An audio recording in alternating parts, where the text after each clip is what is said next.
सरकार और यूएसआईडी की पहल, लकड़ी उद्योग को मिले पर्याप्त लकड़ी। इसके लिए हरियाणा के वन विभाग और अमेरिका अंतरराष्ट्रीय विकास एजेंसी यूएसएआईडी ने मिलकर एक नई पहल शुरू की है।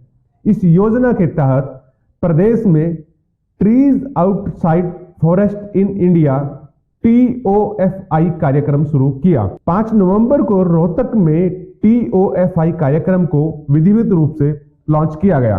कार्यक्रम के बारे में जानकारी देते हुए हरियाणा के प्रिंसिपल चीफ कंजर्वेटर जगदीश चंद्र ने बताया कि इस कार्यक्रम के माध्यम से किसानों, कंपनियों और निजी संस्थानों को पौधारोपण के लिए एक साथ लाया जाएगा।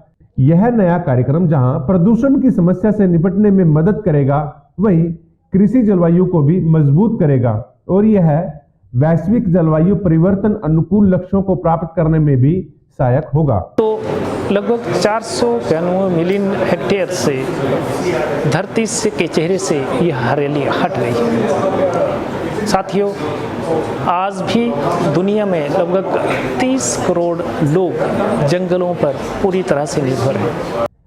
कार्यक्रम में कैंपा योजना के CEO विवेक सक्सेना ने बताया कि अधिसूचित वन क्षेत्र के बाहरी क्षेत्रों में एग्रो फॉरेस्ट्री और वृक्षारोपण पर जोर दिया जाएगा।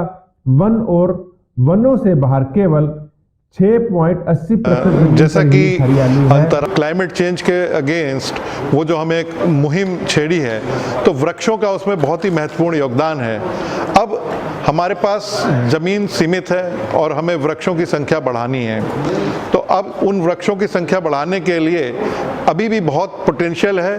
ज़रूरत है कि इनको किस तरह से हमें आगे बढ़ाना है। TOFI कार्यक्रम के CEO R चंद्रशेखर बिरादर ने बताया कि पारंपरिक वन क्षेत्रों के अलावा 28 लाख हेक्टेयर क्षेत्र में वन क्षेत्रों को तेजी से विस्तार किया जाएगा, जो भारत में 13 राज्यों और केंद्र शासित प्रदेशों में बड़ा क्षेत्र बनता है। यह कार्यक्रम 2030 तक 2.5 से 3 बिलियन टन कार्बन डाइऑक्साइड के बराबर अतिरिक्त कार्बन सिंक बनाने के भारत के राष्ट्रीय स्तर पर निर्धारित लक्ष्य में योगदान देगा।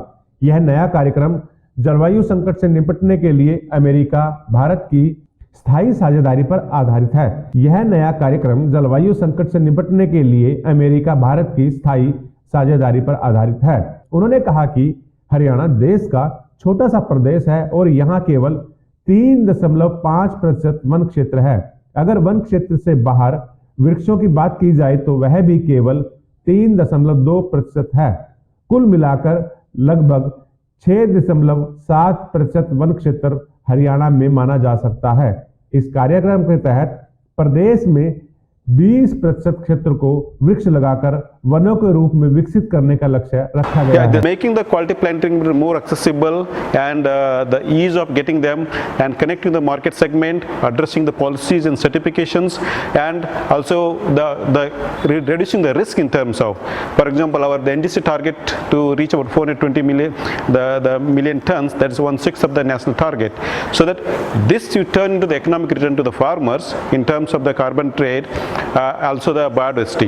So we are addressing these 5 bottlenecks, so that leads to the making the growing the tree outside the forest the profitable business, because of the growing the tree is not just only the timber side, but you are also bring the new dimension, how tree can be bring into the food and fodder and the medicinal aromatic and other segment of the systems we are bringing. Also, for example, bringing the more biofertilizer, having the more trees around the farm burns that can yield the more the return in terms of reducing the cost of the fertilizer, other things. जिसके कारण हमारे पास अभी would की बहुत बड़ी scarcity होती है। जितने क्वांटिटी में मुझे वुड चाहिए होता है उतना मुझे नहीं मिल पाता है। लेकिन जो ये पॉलिसी है tree outside forest in India, अगर हम इसको प्रॉपर वे में अच्छे तरीके से इम्प्लीमेंट करते हैं तो इससे हमारे पास वुड की अवेलेबिलिटी बढ़ जाएगी, और वुड की अवेलेबिलिटी जैसे ही बढ़ेगी तो हमारा इंडस्ट्री भी काफ़ी ग्रो करेगा। और साथ ही साथ आज के डेट में अगर हम यमुनानगर को देखते हैं तो ऐसा पता चलता है कि यमुनानगर में बहुत सारी छोटी छोटी इंडस्ट्री जो है वो वुड की अनअवेलेबिलिटी या वुड के कॉस्ट बढ़ जाने के कारण वो कुछ तो बंद हो गए हैं या कुछ जो है बहुत स्ट्रगल कर रहे हैं। जब हमारे पास सरप्लस वुड अवेलेबल रहेगा तो तो मुझे आसानी से वुड भी अवेलेबल हो जाएगा और शायद इसका रेट भी जो है वो मुझे रीजनेबल रेट में मिलेगा, जिससे कि सारी प्लाईवुड इंडस्ट्री काफ़ी अच्छा ग्रो करेगी।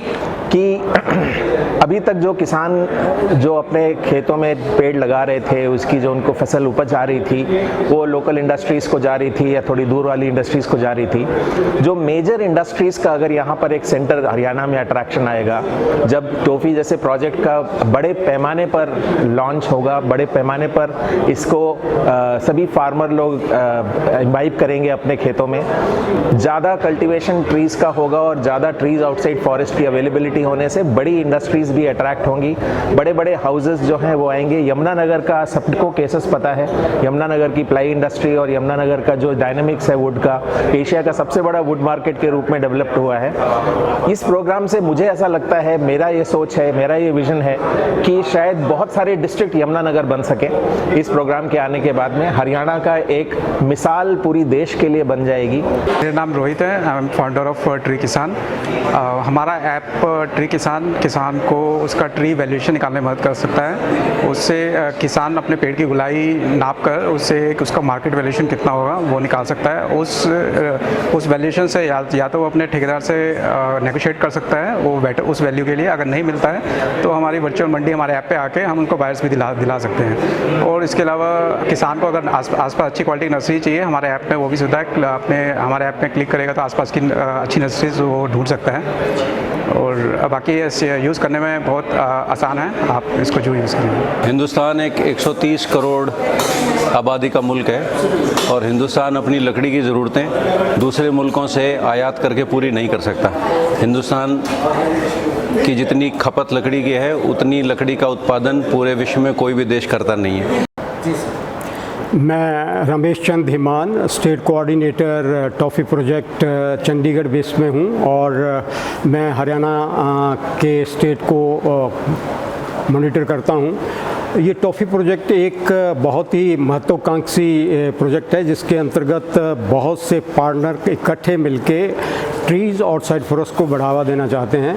हरियाणा जैसे आप सबको ज्ञात है, ट्रीज़ आउटसाइड फॉरेस्ट में बहुत अग्रणी रहा है। यहाँ पे सबसे पहले लगभग 4 दशक पौधों की खेतीबाड़ी लोगों ने करना शुरू की थी और 4 दशक में हरियाणा ने इतना बड़ा एवोल्यूशन कर लिया या रिवोल्यूशन कर लिया, जिसके आधार पर हरियाणा भारत देश में और बाहर ट्री बेस्ड इंडस्ट्री के ऊपर बहुत ज़्यादा महत्व ग्रहण कर चुका है। और अब जो आगे का समय है इसमें और भी चैलेंजिंग समय आने वाला है, वो इस नज़रिए से क्योंकि प्लाईवुड इंडस्ट्री या दूसरी इंडस्ट्री हरियाणा में अभी भी बढ़ रही है और उत्तर प्रदेश में खासकर जो नई इंडस्ट्री को रजिस्ट्रेशन की परमिशन मिली है उसके अंतर्गत हरियाणा में चैलेंजेस और ज़्यादा बढ़ गए हैं। जो यहाँ पे लकड़ी का उत्पाद है वो हरियाणा की वुड बेस्ड इंडस्ट्री को पूरा नहीं कर पाता है और इसमें जब तक हम ट्रीज़ आउटसाइड फॉरेस्ट को बढ़ावा नहीं देंगे, हरियाणा की इंडस्ट्री को आने वाले समय में बहुत बड़े चैलेंजेस आने